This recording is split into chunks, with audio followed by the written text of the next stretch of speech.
నమస్కారం వార్తలకు స్వాగతం ముందుగా ముఖ్యాంశాలు మాజీ మంత్రి KTR press meet CM Revanth రెడ్డిపై ఫైర్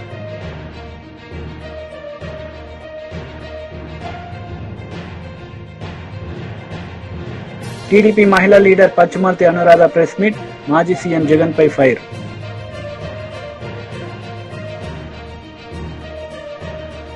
మాజీ మంత్రి కేటీఆర్ మీడియా సమావేశం నిర్వహించారు. ఈ సందర్భంగా పలు అంశాలపై ఆయన మాట్లాడారు. రాష్ట్ర గవర్నర్ గారికే బాధ్యత పెడుతూ ఒక నిర్ణయం తీసుకుంటున్నారు. ఇది ఎంత మాత్రం కరెక్ట్ కాదు. ఎందుకంటే ఇది సమాఖ్య స్ఫూర్తికి వ్యతిరేకం, ఫెడరల్ స్పిరిట్ కి వ్యతిరేకం, అటానమీకి, ఇన్స్టిట్యూషనల్ అటానమీకి కూడా ఇది వ్యతిరేకం అని చెప్పి వారికి చాలా వివరంగా దాదాపు అర్ధగంట సేపు వారితో మీటింగ్ జరిగింది. చాలా వివరంగా మేము వినోద్ కుమార్ గారు, సబితా గారి నేతృత్వంలో మా పార్టీ ఆఫీసులో చాలా మంది అకాడమిషియన్స్ తో, చాలా మంది విద్యార్థి సంఘాల నాయకులతో ఏదైతే సమావేశం జరిగిందో ఆ విషయాలన్నీ కూడా సావధానంగా వారికి వివరించి చెప్పాం. అట్లాగే వైస్ ఛాన్సలర్ల ఎంపిక విషయంలో కూడా పారదర్శకత పాటిస్తూ నిష్ణాతులైన వారికి అవకాశాలు ఇవ్వాలి అని వారు కూడా సూచించారు. మేము కూడా ఏకీభవించాం. ఖచ్చితంగా నిష్ణాతులే ఉండాలి, ఖచ్చితంగా అకాడమిషియన్సే ఉండాలి. అట్లా ఉంటేనే పిల్లలకు కూడా భవిష్యత్తు ఉంటుంది, దేశానికి కూడా భవిష్యత్తు ఉంటుందని చెప్పి కూడా వారికి కూడా చెప్పినాం. కానీ ఈ విషయంలో కేంద్రం పూర్తిగా కంట్రోల్ తీసుకోవడం గవర్నర్ల ద్వారా మంచిది కాదు. సమాఖ్య స్ఫూర్తికి మాత్రం ఇది వ్యతిరేకం. This is against federal spirit అని చెప్పి కూడా వారికి గట్టిగా ఖండితంగా చెప్పడం జరిగింది. అట్లాగే రాష్ట్రంలో కాదు దేశం మొత్తంలో అన్ని విశ్వవిద్యాలయాల్లో కూడా దళిత, గిరిజన, బలహీన వర్గాల బీసీ స్టూడెంట్స్, స్కాలర్స్ కావచ్చు, పోస్ట్ గ్రాడ్యుయేట్ స్టూడెంట్స్ కావచ్చు, పిహెచ్డి స్కాలర్స్ కావచ్చు, ఇంకా మిగతా పిల్లలు కావచ్చు, ఇవాళ పెడుతున్న ఒక నిబంధన వల్ల వారికి తీవ్రమైన అన్యాయం జరిగే అవకాశం ఉందని చెప్పి కూడా మేము వివరించి చెప్పాం. ఒక క్లాజ్ తీసుకొస్తా ఉన్నారు, no suitable candidate found, NSF అని ఒకటి తీసుకొస్తా ఉన్నారు. అంటే ఈ విచక్షణాధికారం మరి మనం ఆ విశ్వవిద్యాలయానికి వదిలేసినట్టయితే వారి ఇష్టానుసారంగా అవసరమైతే అప్పుడప్పుడు అబ్యూజ్ చేసి వాళ్ళ ఇష్టం లేని వ్యక్తులు ఎవరైనా ఉంటే ఎన్ఎస్ఎఫ్ కింద తోసేసి అక్కడ అర్హత కలిగి ఉండి కూడా రాజకీయాల వల్ల కానీ ఇతరత్ర కారణాల వల్ల కానీ ఏదైనా ఇతర విషయాల వల్ల కానీ సూటబుల్ ఎస్సీ, ఎస్టీ, ఓబీసీ క్యాండిడేట్లకు అన్యాయం జరిగి ఇతర కమ్యూనిటీస్ లో ఉండే వారిని ఇది మంచిది ఎంతమాత్రం కాదు. కాన్స్టిట్యూషనల్ భారత రాజ్యాంగం ఇచ్చిన హక్కు రిజర్వేషన్. మరి అట్లాంటి పరిస్థితుల్లో ఈ రకమైన ఒక నో సూటబుల్ క్యాండిడేట్ అనే ఒక నిబంధన తీసుకొచ్చి ఎస్సీ, ఎస్టీ, ఓబీసీ అర్హత కలిగిన విద్యార్థులకు అన్యాయం జరిగితే ఇది మంచిది కానే కాదని చెప్పి కూడా వారికి వివరంగా చెప్పాం. దాంతోపాటు రిక్రూట్మెంట్ లో, ప్రమోషన్ లో మీరు ఎక్కువగా మెట్రిక్స్ మీద ఫోకస్ చేస్తున్నారు కాకుండా రీసెర్చ్ ఎక్సలెన్స్, అదేవిధంగా అకాడమిక్ గా కూడా కొంతమంది అకాడమిషియన్స్ చాలా మంది రీసెర్చ్ ఓరియంటెడ్ గా ఉంటారు. వారు మీరు అనుకున్న మెట్రిక్స్ కి సూటబుల్ కాకపోవచ్చు, కానీ వారిని తప్పకుండా పరిగణలోకి తీసుకోవాలి. మీరు అన్ని రకాలుగా ఆల్రౌండ్ గా ఆలోచించాలని చెప్పినాం. దాంతో బీఆర్ఎస్ లీడర్ మీడియా సమావేశం నిర్వహించారు. ఈ సందర్భంగా ఆయన మాట్లాడారు. కాంగ్రెస్ నాయకులారా, మిమ్మల్ని రాజకీయంగా పాతాళంలోకి తెక్కుతుంది తెలంగాణ బీసీ సమాజం అనేది ఇవాళ హెచ్చరిక చేయదలుచుకున్నాం. ఎందుకు అంటే ఏ లెక్కలు చెప్తారో చెప్పండి. మీరు చెప్పినటువంటి 2011 జనాభా లెక్కల ప్రామాణికంగా తీసుకుంటారా, లేదా 2014లో తెలంగాణ రాష్ట్రం వచ్చిన వెంటనే జరిగినటువంటి సమగ్ర కుటుంబ సర్వే ప్రామాణికంగా తీసుకుంటారా, ఏ లెక్కలు తీసుకుంటారా, కేంద్ర ఎన్నికల సంఘం లెక్కలు ప్రామాణికంగా తీసుకుంటారా చెప్పండి. ఏ లెక్క తీసుకున్నా శాస్త్రీయంగా లెక్క తీస్తే తెలంగాణ జనాభా, రాష్ట్ర జనాభా 4,20,00,000కు ఒక్కటి కూడా తక్కువ ఉండదు.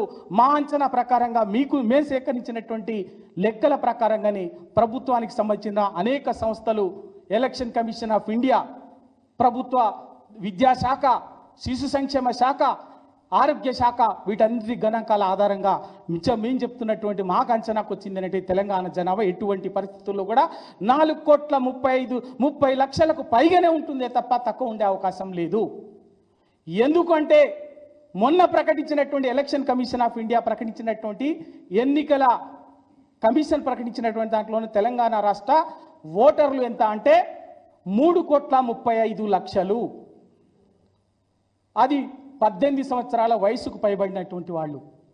18 సంవత్సరాల అంటే ఓటు హక్కు ఉన్నటువంటి వాళ్ళు 3,35,00,000 అయితే అంతకంటే కింద ఉన్నటువంటిది 0 నుంచి 5 సంవత్సరాల పసిపిల్లల వయసు ఉన్నటువంటి వాళ్ళు 30 లక్షల జనాభా ఉంది తెలంగాణ రాష్ట్రంలో. దానికి నేషనల్ హెల్త్ సర్వే స్కీమ్ అధికారికంగా చేసినటువంటి దాంట్లో ఉన్నటువంటి వాళ్ళు 30 లక్షలు, సుమారుగా 30 లక్షల జనాభా ఉన్నది. పుట్టిన పిల్లల నుంచి 5 సంవత్సరాల వయసుకున్నటువంటి వాళ్ళకి 5వ తరగతి 5 ఏళ్లకు పైబడిన అంటే 1వ తరగతి నుంచి 10వ తరగతి వరకు చదువుతున్నటువంటి వాళ్ళు మొత్తంగా 1 నుంచి 10వ తరగతి వరకు చదువుతున్నటువంటి వాళ్ళు ప్రభుత్వ లెక్కల ప్రకారం విద్యాశాఖ లెక్కల ప్రకారంగానే 59,30,269 మంది ఉంటారు. దాంట్లో 1 నుంచి 5th క్లాస్ చదువుతున్నటువంటి వాళ్ళు 29,64,279 మంది ఉన్నారు.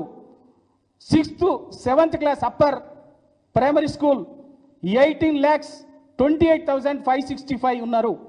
8th 9th 10th హై స్కూల్లో చదువుతున్నటువంటి వాళ్ళ సంఖ్య 8 నుంచి 8th to 10th క్లాస్ చదువుతున్నటువంటి వాళ్ళ సంఖ్య 11,37,425 ఉన్నది. మొత్తంగా 59,30,269. ఇది ప్రభుత్వ గణాంకాలు, ప్రభుత్వం చెప్పినటువంటి విద్యాశాఖ ఉన్నటువంటిది. నెక్స్ట్ అదేవిధంగా ఇంటర్మీడియట్ చదువుతున్నటువంటి పిల్లల సంఖ్య దాదాపు 9,08,000 మంది విద్యార్థులు ఉన్నారు. అంటే 18 ఏళ్ల లోపు ఉన్నటువంటి వాళ్ళు వీళ్ళ మొత్తం కలిపితే ఇవన్నీ కలిపితే తెలంగాణ రాష్ట్ర జనాభా 4,30,00,000. ఇవన్నీ ప్రభుత్వ సంస్థలే కదా, ప్రభుత్వ ఏజెన్సీసే కదా. ఈ లెక్కలు ఈ విధంగా చెప్తుంటే మీరు ఏదైతే ప్రామాణికంగా అని చెప్పిందో, ఏదైతే ప్రామాణికమని చెప్పిందో 2011 జనాభా లెక్కలు ప్రామాణికమని చెప్పేసి అదే తీసుకున్నారు కదా. ఆ 2011 జనాభా లెక్కల్లో తెలంగాణ జనాభా 3,50,00,000 ఉంది కదా, కరెక్టే. దానికి సగటున ఈ దేశంలో ఎక్కడ చూసినా కూడా 50 ఏళ్ల చరిత్రలో చూసినా కూడా ఈ దేశ జనాభా పెరుగుదల రేటు ఎంత అంటే సంవత్సరానికి 1.3% అయితే ప్రతి 10 ఏళ్లకు ఒకసారికి 13% ఉన్నది. ఎందుకంటే జనాభా లెక్కలు 10 సంవత్సరాలకు ఒకసారి గణాంకాలు జరుగుతాయి కాబట్టి ప్రతి 10 ఏళ్లకు ఒకసారి తీసుకుంటే యావరేజ్గా తీసుకుంటే 13% వృద్ధి రేటు ఉన్నది. అంటే 3,50,00,000కు 13 పాయింట్ పెంచుకుంటే అట్లా చూసినా కూడా 4,20,00,000 జనాభా తెలంగాణలో ఉంటున్నది. అదే కదా ఇవాళ ఈ దేశంలో అధికారికంగా లెక్కల బీజేపీ లీడర్ మీడియా సమావేశం నిర్వహించారు. ఈ సందర్భంగా ఆయన మాట్లాడారు. 46% 46.25 అని చెప్పేసి ఇవాళ జనాభాని బీసీలను లెక్కలను తప్పించి తక్కువ చేసి చూపించేటువంటి ప్రయత్నం చేస్తూ ఉంది. ముఖ్యంగా స్టేట్కు సంబంధించినటువంటి జనాభా 4.10 కోట్లు సర్వే ప్రకారం. కానీ ప్రస్తుతం జనాభా రాష్ట్ర ప్రభుత్వం చూపిస్తున్నది వీళ్ళ సర్వే ప్రకారం 3.54 crores మాత్రమే. 2011 జనాభా లెక్కల ప్రకారం రాష్ట్ర జనాభా 3.51 కోట్లు. 2014 కేసీఆర్ గారి నాయకత్వంలో సమగ్ర కుటుంబ సర్వే చేసినప్పుడు రాష్ట్ర జనాభా 3.68 కోట్లు. అయితే రాష్ట్ర ప్రభుత్వం ఇప్పుడు చేసినటువంటి సర్వే ప్రకారం 3.54 కోట్లు. ఏ రకంగా తగ్గుతుందనేటువంటిది ఇవాళ రాష్ట్ర ప్రభుత్వం సమాధానం చెప్పాల్సినటువంటి అవసరం ఉంది. తర్వాత సమగ్ర కుటుంబ సర్వే ప్రకారం అఫీషియలు ఆయన గవర్నమెంట్ వెబ్సైట్ కాదని చెప్పుకుంటున్నాడు. కానీ అది గవర్నమెంట్కు సంబంధించినటువంటి వెబ్సైట్లో ఉన్నటువంటి జనాభా బీసీలది 51.1%. కానీ ప్రస్తుతం బీసీల జనాభా ఈ రాష్ట్ర ప్రభుత్వం 46.25గా చూపిస్తూ ఉంది. అంటే జనరల్గా జనాభా లెక్కల ప్రకారం ఏ సర్వే చేసినా జనాభా పెరుగుతుంది, కానీ ఏ రకంగా తగ్గింది దీంట్లోనే రాష్ట్ర ప్రభుత్వం రేవంత్ రెడ్డి గారి ప్రభుత్వం బీసీలను మోసం చేస్తున్నట్టు కనపడతా ఉంది. తర్వాత ఎక్కడ లేని విధంగా 10% మైనారిటీలని బీసీలలో కలిపి బీసీ ముస్లింలు, ఓసీ ముస్లింలు అని చెప్పేసి రాజ్యాంగ వ్యతిరేక చర్యలకు ఇవాళ రాష్ట్ర ప్రభుత్వం, రేవంత్ రెడ్డి ప్రభుత్వం ఇవాళ ప్రయత్నం చేస్తూ ఉంది. కాబట్టి 61% అంటే ఇవాళ ఎందుకు ఈ రకంగా మైనారిటీ బీసీలు, ఓసీ బీసీలు అని చెప్పేసి ఎందుకు ఇవాళ గంపగుత్తగా బీసీలను మోసం చేసేటువంటి కుట్ర దీంట్లో దాగి ఉందా అనేది కనబడతా ఉంది. దీనికి రాహుల్ గాంధీ గారు మద్దతు తెలపడం ఏదైతుందో దేశవ్యాప్తంగా బీసీలని ముంచేటువంటి ప్రయత్నం కాంగ్రెస్ పార్టీ చేస్తుందని చెప్పేసి స్పష్టంగా చెప్పదలుచుకున్నాం. తర్వాత రాష్ట్రంలో కావచ్చు, ఎక్కడైనా సరే రాష్ట్రంలో మొన్న జరిగినటువంటి సర్వేలో ఎస్సీల జనాభా పెరిగిందని చూపించినారు, ఎస్టీల జనాభా పెరిగిందని చూపించినారు, ఓసీల జనాభా పెరిగిందని చూపించినారు. బీసీల జనాభా మాత్రమే తగ్గించి ముస్లింలను కలపడం అటువంటి అంతర్యం ఏమొచ్చింది, దీంట్లోనే కుట్ర జరిగింది అనేటువంటి విషయం స్పష్టంగా మనకు కనపడతా ఉంది. తర్వాత మీరు ఎగ్జాంపుల్ మనం చూసుకుంటే బీహార్లో బీసీ జనాభా 63% ఉంది. ఇక్కడ అంతకంటే ఎక్కువ ఉంటుందని చెప్పేసి అనేక రకాలుగా సర్వేలు చెప్పినాయి. కానీ ఇవాళ మొత్తానికి మొత్తం తగ్గించి చూపించడంలో నీకున్నటువంటి అంతర్యమే ఉంది. తర్వాత తెలంగాణ రాష్ట్రంలో 1.17 కుటుంబాలు ఒరిజినల్గా ఇంతకుముందుకు ఉన్నాయని చెప్పేసి మనకు చెప్పడం జరిగింది.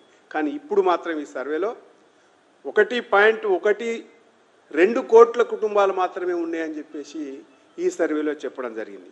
అంటే కుటుంబాలు జనరల్గా ఒక కుటుంబం నుంచి విడిపోతే కుటుంబాలు పెరుగుతాయి కానీ, అన్నదమ్ములు విడిపోతే కుటుంబాలు పెరుగుతాయి కానీ, ఇక్కడ కాంగ్రెస్ ఏలుబడిలో మాత్రం కుటుంబాలు తగ్గినట్టు చూపించడం రేవంత్ రెడ్డి ఆయన ఎందుకు ఈ రకంగా బీసీలను మోసం చేస్తున్నటువంటి విషయాలు మనకు స్పష్టంగా కనపడతా ఉంది. తర్వాత స్థానిక సంస్థల ఎన్నికలలో బీసీలకు 42% రిజర్వేషన్స్ ఇస్తామన్నావు. నీవు కామారెడ్డి డిక్లరేషన్లో చెప్పినావు. ఇవాళ ఏమంటున్నావు? పార్టీలకు వదిలేస్తున్నాం, పార్టీలు వాళ్ళు టికెట్లు 42% ఇవ్వాలంటున్నావు. అంటే మేమేమంటున్నాం అంటే కాంగ్రెస్ పార్టీ ఉదయపూర్ డిక్లరేషన్ చేసి మోసం చేసింది, కాంగ్రెస్ పార్టీ కామారెడ్డి డిక్లరేషన్ చేసి బీసీలను మోసం చేసింది. ఇప్పుడు అఫీషియల్గా అధికారంలోకి వచ్చినాక కాంగ్రెస్ ప్రభుత్వం కూడా బీసీలను మోసం చేస్తున్నది. ఇది అఫీషియల్గా పార్టీ పరంగా కామారెడ్డి డిక్లరేషన్లో మోసం చేసింది, పార్టీ పరంగా ఉదయపూర్ డిక్లరేషన్ చేసి ఎక్కడ కూడా బీసీలకు రిజర్వేషన్స్ ఇస్తామని 34 సీట్లు ఇస్తాం, పార్లమెంటుకు 2 సీట్లు ఇస్తామని ఎక్కడ ఇవ్వలేదు. ఆ తర్వాత స్థానిక సంస్థల తర్వాత కార్పొరేషన్ చైర్మన్లలో ఇస్తామన్నారు, అది ఇవ్వలేదు. ఇవాళ అఫీషియల్గా మేము చెయ్యమని చెప్పేసి మరి ఎందుకు ఇంత రాద్ధాంతం చేయాల్సినటువంటి అవసరం ఏముంది, ఇంత ప్రజలను ఎందుకు మోసం చేయాలా అనేటువంటిది స్పష్టంగా భారతీయ జనతా పార్టీ ఇవాళ అడగదలుచుకున్నాం. కాబట్టి కాంగ్రెస్ పార్టీ అంటేనే మోసం. తర్వాత ఇవాళ చూడండి, తెలంగాణ రాష్ట్రంలో 3.35 crores ఓటర్లు ఉన్నారని చెప్పేసి భారత ఎన్నికల కమిషన్ ప్రకటించింది. కానీ ఈ సర్వే ప్రకారం అది కూడా 3.54 కోట్ల మంది మాత్రమే ఉన్నారనేటువంటి విషయం స్పష్టంగా చెప్పదలుచుకుంది. అంటే ఇక్కడ వ్యత్యాసం 19 లక్షలు మాత్రమే వ్యత్యాసం ఎందుకున్నది అంటే ఓట్లు లేని వాళ్ళు అంతే ఉన్నారా? అసలు ఈ సర్వేకు శాస్త్రీయత లేదు, సమగ్రంగా ఈ సర్వే చేయలేదు, ఎక్కడికక్కడ మోసం చేసేటువంటి ప్రయత్నం చేస్తుంది తప్ప ఎక్కడ కూడా మనం నమ్మాల్సినటువంటి అవసరం లేదని స్పష్టంగా కనపడతా ఉంది. తర్వాత ఇవాళ మనం 50 లక్షల కుటుంబాలని, అది ఓసీ కావచ్చు, బీసీ కావచ్చు, ఎస్సీ కావచ్చు, ఎస్టీ కావచ్చు, 50 లక్షల కుటుంబాలని పక్కకు దోసేసి సర్వేని నిర్వహించింది. అంటే ఏ రకంగా ఇవాళ ఈ సర్వేని మనం నమ్ముతాం?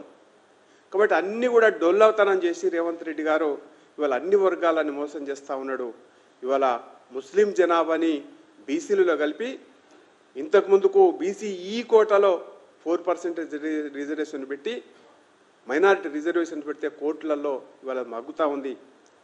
కానీ ఇవాళ అఫీషియల్గా బీసీ ముస్లింలు అని చెప్పేసి బీసీలని గంపగుత్తగా మోసం చేసేటువంటి ప్రయత్నం చేస్తూ ఉంది.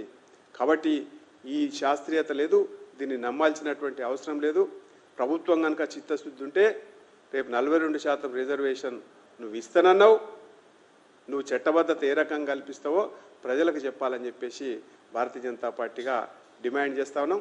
లేని పక్షంలో బీసీల పక్షాన భారతీయ జనతా పార్టీ 42% రిజర్వేషన్స్ నువ్వు చెప్పిన. టీడీపీ మహిళా లీడర్ పనిచమూర్తి అనురాధ మీడియా సమావేశం నిర్వహించారు. ఈ సందర్భంగా ఆమె మాట్లాడారు. మాట్లాడటం చాలా విడ్డూరంగా ఉంది అని చెప్పి ఈ సందర్భంగా తెలియజేస్తా ఉన్నాం. లక్షల కోట్లు లూటీ చేసి 31 క్రిమినల్ కేసులు నెత్తి మీద పెట్టుకొని దేనికి కూడా ప్రజలకి సమాధానం చెప్పే పరిస్థితిలో ఉండి ఇతను విశ్వసనీయత గురించి విలువల గురించి మాట్లాడటం చాలా ఆక్షేపణీయంగా ఉంది అని చెప్పి ఈ సందర్భంగా నేను తెలియజేస్తా ఉన్నాను. అదేవిధంగా అతను అబద్ధాలు చెబుతా, అతను పచ్చి అబద్ధాలు చెప్పే ప్రయత్నం చేసి ప్రజల మీద ఈ అబద్ధాల్ని నిజాలుగా బలికించాలి అనే ఉద్దేశంతో దాదాపు గంట పైన కంఠశోష అబద్ధాల మీద అబద్ధాలు చెప్పాడనే విషయం అతను గమనించుకోవాలి. మేము అబద్ధాలు చెప్పే ప్రభుత్వమే కాదు, మాది చెప్పే పార్టీయే కాదు, అబద్ధాలు చెప్పే పార్టీయే కాదు. అది మీరు గమనించుకోవాలి. మాట్లాడితే మీడియాని దొంగల ముఠా అని చెప్పి ఈటీవీ, TV5, ABN అట్లాగా కొన్ని ఛానల్స్ ని పట్టుకుని దొంగల ముఠా అని చెప్పి మాట్లాడుతా ఉన్నాడు. నీకన్నా దొంగల ముఠా అసలు ఎవరున్నారయ్యా ఈ రాష్ట్రంలో? ఎవరున్నారు? 90% ఆర్థిక నేరస్తుల్ని, డౌరీ కేసుల్లో ఉన్నోళ్ళని, ప్రేమించి పెళ్లాడతానని చెప్పి వాళ్ళని హత్యలు చేసిన వాళ్ళని, ఇలాంటి వాళ్ళకి ఎమ్మెల్యేలు, MP సీట్లు ఇచ్చిన మీరు దొంగల ముఠా, ఆ ముఠా, ఈ ముఠా అని చెప్తా ఉంటే ప్రజలు నవ్విపోతున్నారనే విషయం మీరు గమనించుకోవాలి అని చెప్పి ఈ సందర్భంగా నేను తెలియజేస్తా ఉన్నా. ఒకటే చెప్పదలుచుకున్నా నేను, మీరు నాశనం చేసిన, విధ్వంసం చేసిన అమరావతి, ఈరోజు అమరావతి నిర్మాణం వేగవంతం చేశారు నారా చంద్రబాబు నాయుడు గారు. జగన్మోహన్ రెడ్డి విధ్వంసం చేసిన పోలవరాన్ని మరి ఊపందుకునేలాగా ముందుకు తీసుకెళ్లారు నారా చంద్రబాబు నాయుడు గారు అని చెప్పి సందర్భంగా తెలియజేస్తా ఉన్నా. జగన్మోహన్ రెడ్డి ఒక్క ఉద్యోగం కూడా ఇవ్వకపోతే ఈనాడు నారా చంద్రబాబు నాయుడు గారు 20 లక్షల ఉద్యోగాలకి ఇవ్వటం కోసం అడుగులు ముందుకు వేశారు. 90% ముందుకు వేశారు. మొన్న దావోస్తో అది తేలిపోయిందనే విషయం జగన్మోహన్ రెడ్డి గమనించుకోవాలి. మీరు విధ్వంసం చేసిన, నాశనం చేసిన సంక్షేమ కార్యక్రమాలన్నీ మళ్ళీ గాడిలో పెట్టింది నారా చంద్రబాబు నాయుడు గారు. ఈరోజు పెన్షన్ 4000, వికలాంగులకి మరి 6000, మరీ అస్సలు బాగోని వాళ్ళకి 10,000, 15,000 మరి ఇచ్చి ఈరోజు దాదాపు 64 లక్షల మంది పైబడి మరి పెన్షన్ ఇవ్వడమే కాకుండా సంక్షేమ కార్యక్రమాలు చేయటమే కాకుండా అన్ని రకాలుగా నారా చంద్రబాబు నాయుడు గారు మీరు సంక్షేమ కార్యక్రమాలు విధ్వంసం చేస్తే వారు గాడిన పెట్టారు అని చెప్పి సందర్భంగా తెలియజేస్తా ఉన్నా.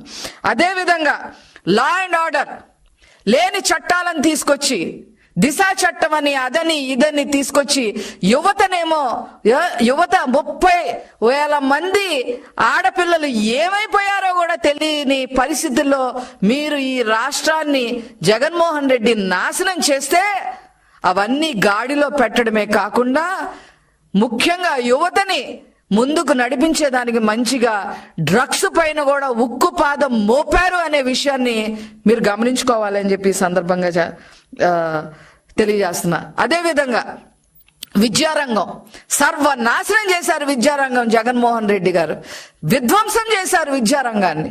ఈరోజు నారా లోకేష్ గారు దానిని గాడిలో పెట్టడానికి, విద్యారంగాన్ని గాడిలో పెట్టడానికి అహర్నిశలు కష్టపడతా ఉన్నారు. గాడిలో పెట్టేదానికి అడుగులు ముందు. టీడీపీ లీడర్ మీడియా సమావేశం నిర్వహించారు. ఈ సందర్భంగా ఆయన మాట్లాడారు. ఒక్కసారని చెప్పి అధికారంలోకి వచ్చిన ఈ పెద్ద మనిషి 5 సంవత్సరాలుగా రాష్ట్రాన్ని దోపిడీ చేసి, లూటీ చేసి, దేశంలోనే అధమ స్థానానికి తీసుకుపోయిన రాష్ట్రం ఏదైనా ఉందంటే అది ఆంధ్రప్రదేశ్ రాష్ట్రం. అది జగన్మోహన్ రెడ్డి గారు ముఖ్యమంత్రిగా ఉన్న కాలంలో.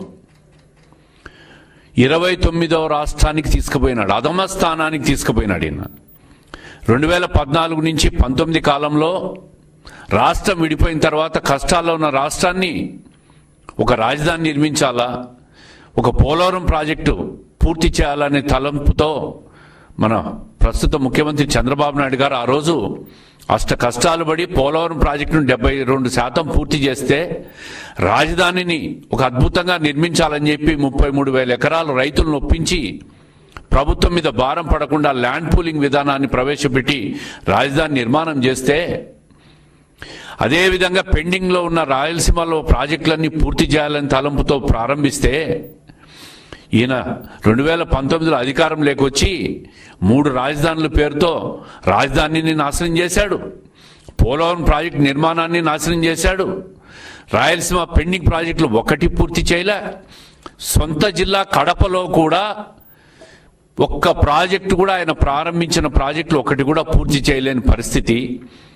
మీ సొంత నియోజకవర్గం పులివెందల పట్టణంలో ఇప్పటికీ కూడా మాకు రోడ్డు లేదు మహాప్రభు అని ప్రజలు రోడ్డు మీదకి వచ్చి మొత్తుకుంటున్న పరిస్థితి ఈరోజు మనం చూస్తూ ఉంటాం. 4 రోజులుగా నీళ్లు రావడం లేదని పులివెందల మున్సిపాలిటీలో ప్రజలు నీళ్ల కోసం మొరాయించుకుంటున్న పరిస్థితిని మనం చూస్తూ ఉన్నాం. ఈయన ఈరోజు ప్రజల్లోకి వచ్చి ఈ ప్రభుత్వం మీద 7 నెలల కాలంలో అప్పులు చేశారని చెప్పి మాట్లాడుతూ ఉన్నారు. 11 లక్షల కోట్లు మీ హయాంలో అప్పులు చేశావు. ఎక్కడైనా ₹1 అభివృద్ధి కార్యక్రమాల మీద ఖర్చు పెట్టావా అని అడుగుతున్నా. సంక్షేమ మాటున దోపిడీ చేశారు మీరు. అప్పులన్నీ చేసి రాష్ట్రాన్ని ఈరోజు ఆర్థికంగా అధమ పాతాళానికి తీసుకుపోయినారు. ఈ 11 లక్షల కోట్లు అప్పులకి ఏం సమాధానం చెప్తారు మాజీ ముఖ్యమంత్రి గారు అని చెప్పి నేను అడుగుతా ఉండా. నువ్వు చేసిన మోసాలు, కూటమి ప్రభుత్వం మీద విష ప్రచారం చేసే ప్రయత్నం చేస్తూ ఉండా. ఇది ప్రజలు నమ్ముతానా అని అడుగుతా ఉండా. సంక్షేమ పథకాల గురించి మాట్లాడుతున్నాం. నేను ఒకటే అడుగుతా ఉండా, 2019లో మీరు అధికారంలోకి వచ్చినప్పుడు అప్పుడు చంద్రబాబు నాయుడు గారి ప్రభుత్వం ఏదైతే సంక్షేమ పథకాలు అమలు చేసిందో ఆ సంక్షేమ పథకాలు ఏమైనాయని చెప్పి ప్రజలు అడిగితే, నాకు ఆ సంక్షేమ పథకాలతో సంబంధం లేదు, నేను చెప్పినట్టు మాత్రమే అమలు చేస్తాను అని చెప్పి మాట్లాడిన మీరు ఈరోజు మళ్ళీ మీ సంక్షేమ పథకాల గురించి మీరు మాట్లాడుతున్నారా? అసలు సంక్షేమ పథకాలు మీరు అమలు చేశారా అని అడుగుతా ఉండా. లక్షల మంది పెన్షన్దారులు, వృద్ధులు, వితంతులు, వికలాంగులకు రకరకాల కారణాలు పెట్టి మీరు పెన్షన్లు కోసేసిన ప్రభుత్వం జగన్మోహన్ రెడ్డి గారి గతంలో పనిచేసిన ప్రభుత్వం. ఈరోజు వృద్ధులకు, వితంతువులకు, వికలాంగులకు 4,000 రూపాయలు, 6,000 రూపాయలు, 10,000 రూపాయలు, 15,000 రూపాయలు పెన్షన్ అందిస్తున్న ప్రభుత్వం కూటమి ప్రభుత్వం చంద్రబాబు నాయుడు గారి నాయకత్వంలో. అదేవిధంగా ఏదైతే సూపర్ 6 పథకాలు చెప్పామో మహిళలకు 3 గ్యాస్ సిలిండర్లు అమలు చేస్తున్న ప్రభుత్వం మా ప్రభుత్వం. అదేవిధంగా తల్లికి వందనం కావచ్చు, రైతులకు వ్యవసాయ సాయం కావచ్చు, ఇవన్నీ కూడా దశల వారి. వార్తలు ముగించే ముందు ముఖ్యాంశాలు మరోసారి. మాజీ మంత్రి KTR press meet, CM Revanth రెడ్డిపై ఫైర్.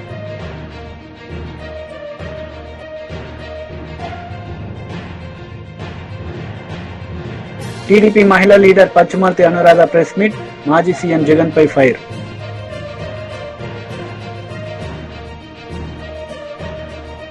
ఈ వార్తలు ఇంతటితో సమాప్తం. తిరిగి ప్రసారమయ్యే వార్తల్లో మళ్ళీ కలుద్దాం. అంతవరకు సెలవు. నమస్తే.